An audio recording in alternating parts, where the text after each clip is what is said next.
Faith fell silent, and Amelia wondered what could have gotten Faith so worked up like this. Her best friend was normally like a cheerleader, always bubbly and fun-loving. Did Dr. Marquez offend you?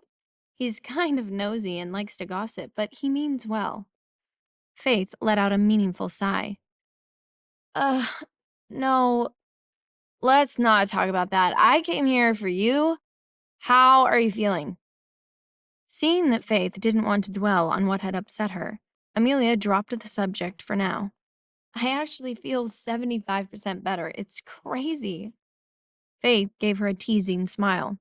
You should feel like $1,000,000 living here. You did not prepare me to walk into a modern-day palace. Speaking of the prince, how are things with you guys? Do you think about what I told you last night? A bashful grin crossed Amelia's face, and she leaned in. Javier woke up with a fever because of your bad influence. I let him kiss me last night. Faith bounced and cheered. Amelia giggled before frowning a little. I feel bad, though. I think I got him sick. Her best friend brushed this off. Psh, I doubt he cares. Kissing you is worth it. Just then, the girls were interrupted when Amelia's phone rang with a call from Mr. Grant. Miss Rivera, there is a Sophie Rivera at the gate, requesting to see you. Shall we let her inside? Just hearing the name Sophie gave Amelia a headache. She groaned. Fine. Let her in. But don't let her roam the grounds. Bring her straight to me, please. Amelia kicked herself for telling Charles she was staying with Prince Calderon. That must be how Sophie knew where to find her. She didn't know what prompted this visit, but she doubted it was anything good. Still, after how things went down the last time she saw her, she wanted her to understand that she really isn't trying to take Charles away from her. By the time Sophie arrived, Amelia and Faith had moved outside. They were laying by the pool on lounge chairs, enjoying fruit smoothies. Sophie came bounding up, irritated by all the protective gear the medical team forced her to wear when she entered. Seeing Amelia lounging comfortably while she herself was in such a miserable state made her anger surge uncontrollably. Faith couldn't resist antagonizing her with a chipper greeting. Ah, so fab to see you, Sophie. How's it going, girl? Sophie ignored Faith and immediately laid into Amelia. You're such a bitch, Amelia. How could you stoop so low as to use your prince sugar daddy to attack me? Amelia was utterly confused. Sophie, I have no idea what you're talking about. Sophie fumed. Cut the innocent act. You had the prince interfere with my career. Does it feel good to know that you cost a pregnant woman a job? Amelia was stumped by the accusation. Why would the prince care about Sophie's job? Or anything relating to Sophie, for that matter? It was so preposterous that she didn't know what to say. For added effect, Sophie turned on the fake waterworks. If I lose this baby from all the distress you've caused me, Charles and I will never forgive you. And I doubt you'll be able to live with yourself. So go tell your prince to get me my gig back. Sophie took a step closer. Don't think that just because Prince Calderon has your back, I can't ruin you. How is Max going to feel when all his little school friends find posts online about how his mom is spreading her legs for the Prince of Spain, like some live-in prostitute? Faith sprang to Amelia's defense. I will throw this smoothie in your face. Keep my godson's name out of your nasty mouth, Sophie. Amelia rose to her feet and held Faith back. It's okay, Faith. I got this. Sophie, get the hell out. I hoped that we could sort out our drama with a civilized chat, but you're clearly incapable of that. Sophie crossed her arms and held her ground. I'm not leaving until you get me my job back. Just then, a deep, chilling voice interrupted. "Sophie, I didn't know you were visiting." All eyes turned to see Javier approaching with his expression as chilly as an ice storm. His imposing presence rattled Sophie immediately, but she hid it. Behind him followed Victor and Dr. Marquez in tow. Javier smiled. "I came out here because I thought those pesky green parrots were squawking outside my study again. But I guess it was just you." Sophie narrowed her eyes at Javier. I thought princes were supposed to be charming. Since when do they steal jobs from pregnant women? Javier's lip curled up dangerously. "Since when are you a pregnant woman?" Sophie bristled and feigned offense. Who are you to question a woman about her body? This man is a pig, Amelia. You two really deserve each other. Javier coolly held out his hand. "Victor, the file." His assistant quickly pulled out a folder and handed him a printout of screenshots of a text conversation. Javier then waved Amelia over to his side. What the hell is that? Sophie demanded.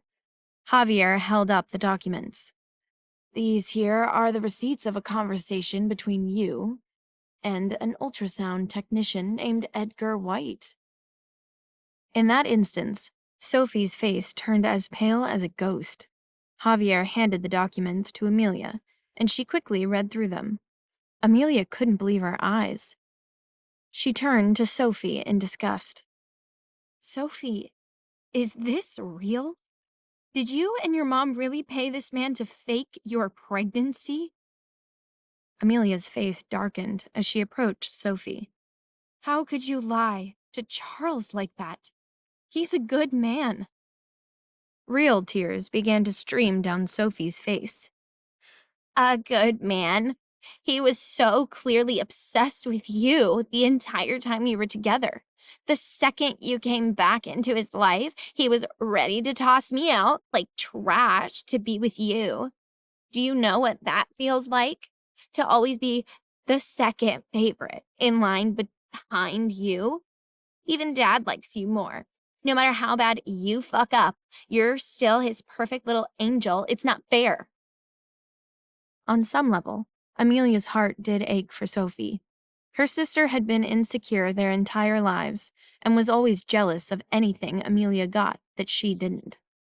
But instead of maturing and growing out of that, Sophie took those feelings to a dark place and started to lie and hurt others. And Amelia couldn't stand by that. Amelia turned to Javier, her face solemn. "You got her cut from her performance?" Javier nodded. He did.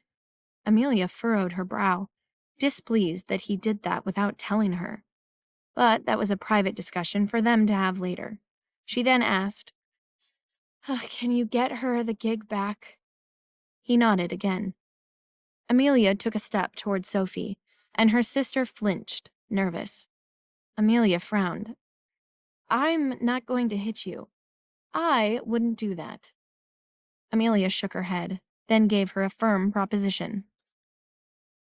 "Prince Calderon is going to get you your job back, but only under the condition that you come clean to Charles about everything. You have 2 days. And if you don't, not only will you not get the job back, but I'm going to hand Charles these printouts. Is that clear?" Sophie glared at Amelia, then over at Javier. And without a word, she stormed away, and Javier motioned for Victor to follow her out. Just then, Amelia took Javier by the hand and pulled him over to the side. Before she could say anything, he spoke. "I was always going to give her her job back. I just wanted to see her beg you for it first." Amelia crossed her arms at him. "She's my sister. You should have told me what you were up to." Javier pressed his lips into a line, then nodded. "I'm sorry.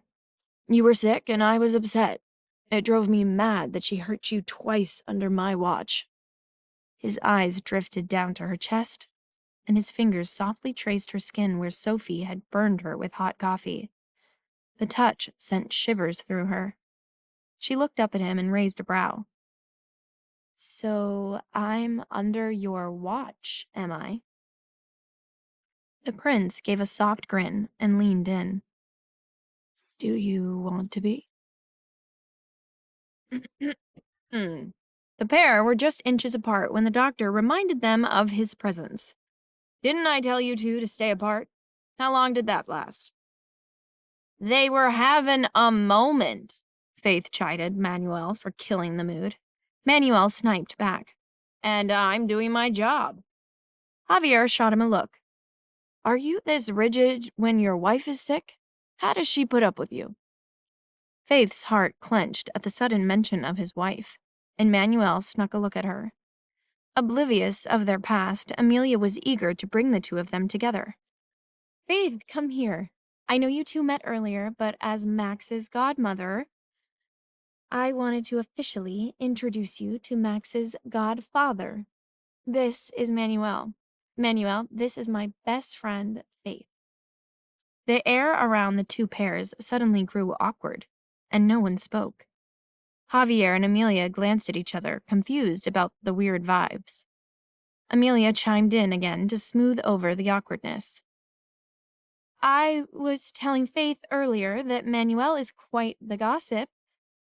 So you two have that much in common." Manuel stiffly straightened his back and tried to exit the uncomfortable moment. "Yes, thank you, Amelia, for the introduction. Nice to see you, Faith. I have to get back to my team.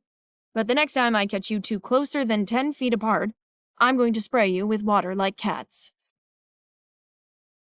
Manuel hurried away, and Faith spoke up next. "I gotta get going. Feel better, Ames. I'll talk to you later." And with that, Faith sped away as well, leaving Javier and Amelia behind. Amelia scrunched her brow in puzzlement. What was that all about? They're both so friendly, I thought they'd get along. Javier watched his friend's retreating figure, deep in thought. "I wouldn't worry about it. Manuel was in a bad mood today." She looked up at him, curious. "How come?" Javier shrugged. "Apparently Victor threw away his favorite pen." Moments later, in the Rivera household, Sophie sobbed hysterically in her room while Valentina rubbed her back. I told you lying about the baby was a dumb idea. Now Charles is going to dump me and never speak to me again. I hate Amelia so much. She thinks she's so untouchable now that she has that prince backing her up."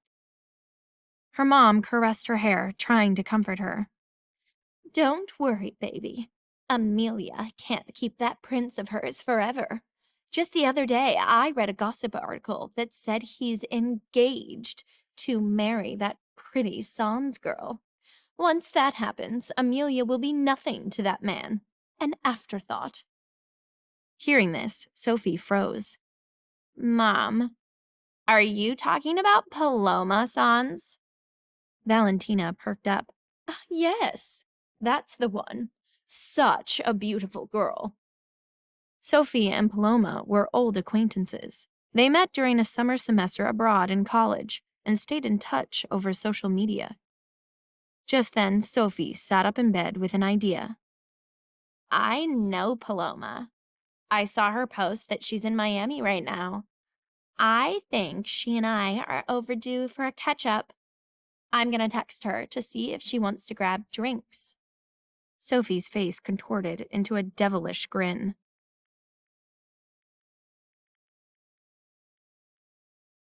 "I bet she'd love to learn all about my sister's special relationship with her future husband." To find out what happens next, download the Pocket FM app in the next minute to get free access to all episodes of The Royal Accident for free.